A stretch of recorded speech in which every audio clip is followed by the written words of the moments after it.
Class করে direct ওখান থেকেই চলে গেছিলাম কাঁচরাপাড়ায়, কারণ কাল ছিল আমাদের ছোট সদস্য বাবানের জন্মদিন। হালিশহরের এই রাস্তা থেকে যতবারই যাই না কেন, ক্লিপ নিতে কিন্তু আমি একদম ভুলি না। বর্ষাকালের এই গরম গরম মশলা দেওয়া ভুট্টাটার কিন্তু একটা আলাদাই স্বাদ আছে। আমরা যেহেতু অনেকটাই তাড়াতাড়ি চলে গেছিলাম, তো দুজন মিলে কি করব, খাওয়া দাওয়া আর ঘোরাফেরাই একটু করছিলাম আর কি।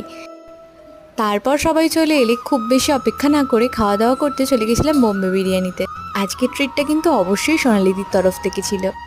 এবারও আমাদের অনেকগুলো দিন পরেই দেখা হয়েছিল, তাই হাসি মজা গল্প করতে করতে এদিকে বিরিয়ানিও চলে এসছে। আর ওরা দেখো খাওয়া দাওয়া শুরুও করে দিয়েছে।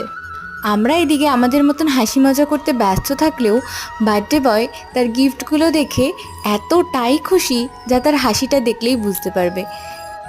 বাবানের জন্য পুজো দিয়েছিল, তাই প্রসাদটা দিদি আমাদেরকেও দিচ্ছিল।